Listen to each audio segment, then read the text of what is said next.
Hi. We thought we'd try something a bit different.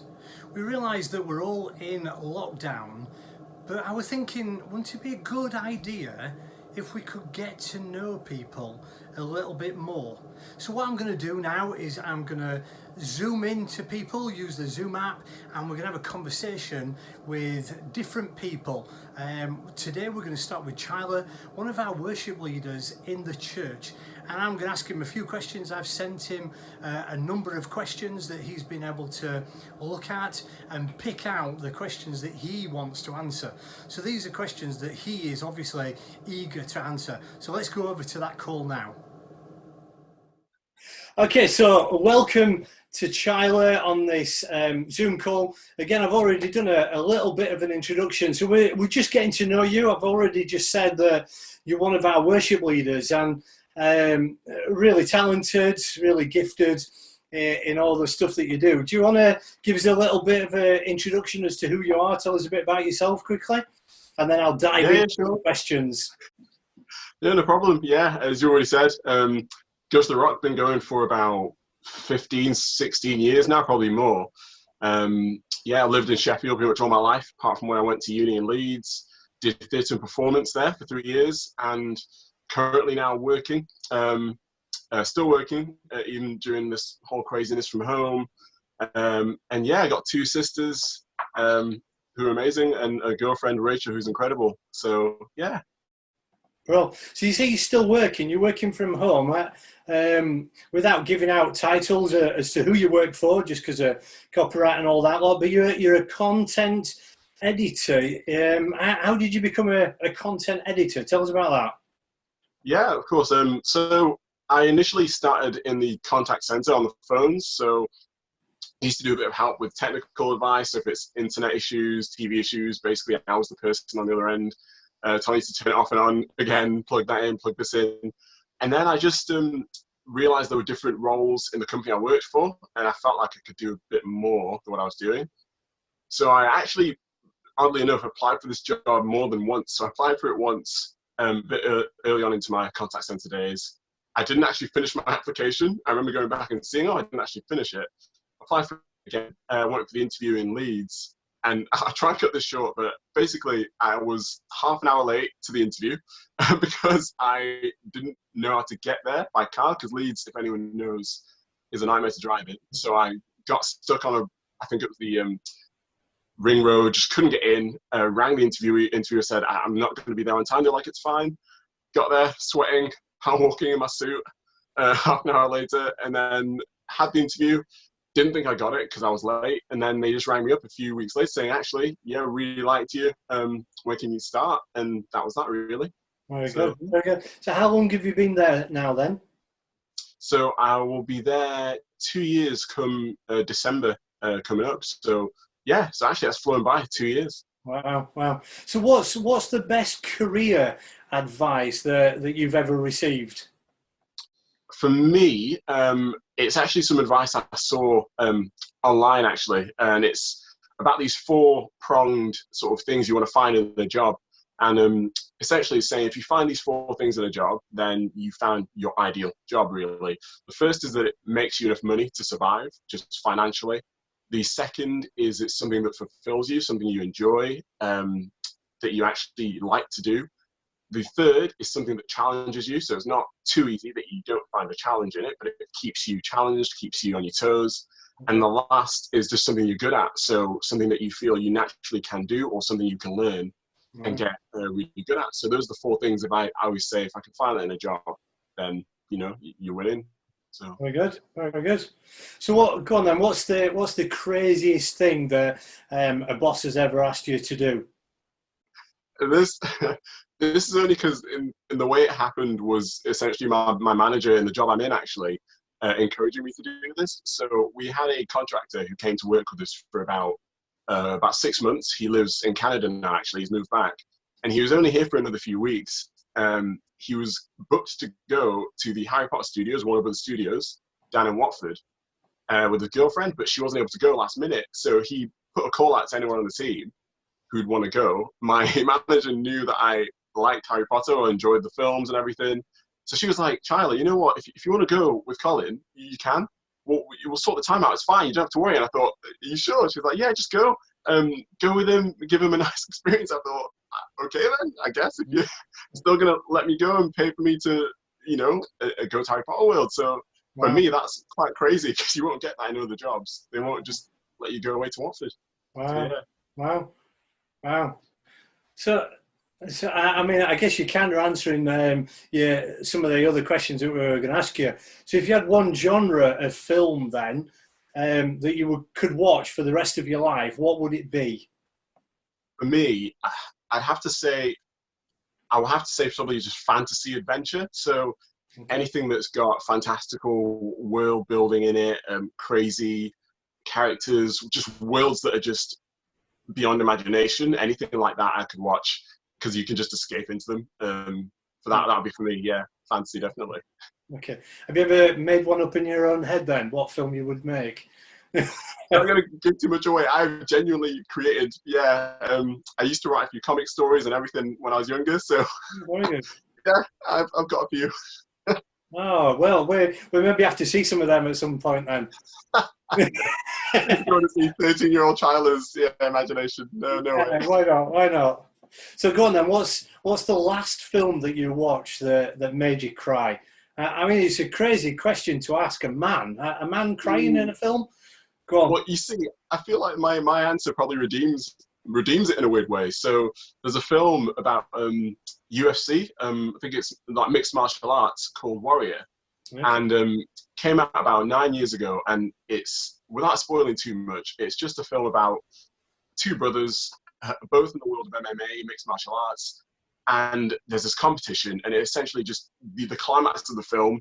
I remember that's the last film I watched that just genuinely made me physical tears, because I've had films that have made me sort of tear up, but this made me actually physical tears roll down my face. And if you've not watched it, genuinely, it's such a good story, such a good journey, and the ending, like I said, the climax of it, you can't help yourself. Even as a man, you're gonna find yourself thinking, you know what?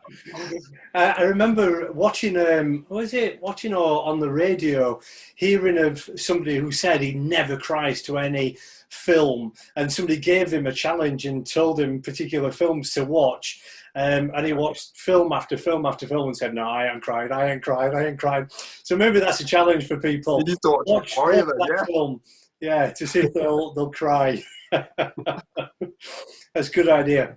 But what's with food? Because obviously, if you go to cinema, you like films, you're gonna like food. So what's the weirdest thing that you've ever eaten? Not necessarily cinema snack. The weirdest I've eaten is I went with my best mate over to Thailand quite a few years ago, and we had sort of deep fried maggot. So they had like these market stalls, and you could pick from any number of different sort of insects, delicacies, I guess. And those deep fried maggot were like, yeah, let's have a taste. And it was a bit salty, but it wasn't too bad. You could have some ketchup or something with it. Oh. I was going to say, you can definitely fit something. It's not that. Okay, so moving on to travel, thinking about where you could fly. If you could fly anywhere for free, where would you go?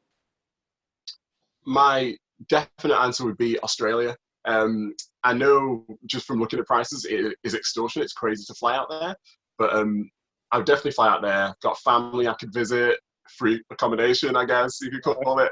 The weather's incredible. The culture looks amazing, and I'd love to visit the church out there, mega church, Hillsong. I'd love to just visit their church out there as well.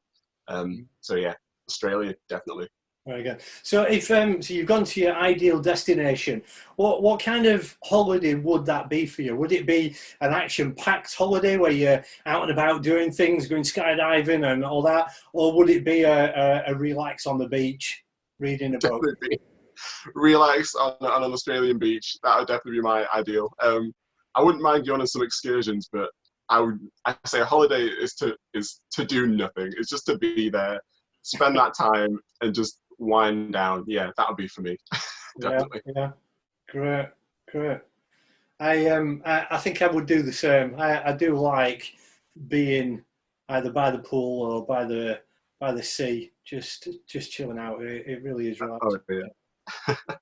So obviously you're one of our worship leaders in the church, which kind of shows us that you're a Christian, and you made that decision at one stage in your life. Do you want to very briefly tell us about that, how you became a Christian? Yeah, of course. So I actually came to this church, The Rock, when I was younger. And then we would go on a summer camps over to Soul Survivor, the camps that used to run. And I remember it was on my first one back in, I think, 2007. And all I remember is I'd be a Christian. I'd call myself a Christian. I went to church. I knew God was God. He was there. But after one of the main sort of meetings they have 2 meetings every day, the evening meeting, I remember having my first experience with the Holy Spirit. And the Holy Spirit, when you feel that, it's sort of, you can't explain it. It's just, it overtakes you, overwhelms you, and you know he's there. And so I remember that. I remember falling over, shaking like crazy.